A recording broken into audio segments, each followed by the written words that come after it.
Guys, naka-notice kayo guys ng ganitong klaseng CO guys, convenience outlet 'no? So makikita nyo parang meron siyang mata at meron siyang bunganga 'no?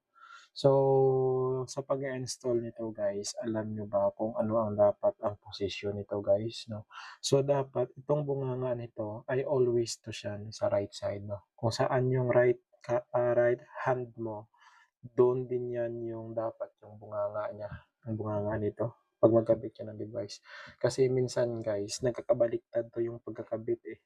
Minsan yung bunganga nito dito yung banda nakaharap 'no, nasa left side ng kanan mo siya nakaharap. Pero yung tama talaga is dapat nasa kanan 'to. Ito yung bunganga nito ng device na 'to. Sa hindi pa nakakaalam, so ito na guys yung time na malaman niyo yung kailangan na dapat sa pag-install ng CO, yung standard ng CO na installation, dapat dito yung banda, yun. Itong bunganga ay yung ground guys, yung bunganga ay yung ground, tapos itong nasa up ay dapat ay yung line, yung live, tapos ito yung nasa baba is yung neutral 'no, ito yun. So yun lang guys 'no, so maraming salamat guys, electrical muna tayo ngayon.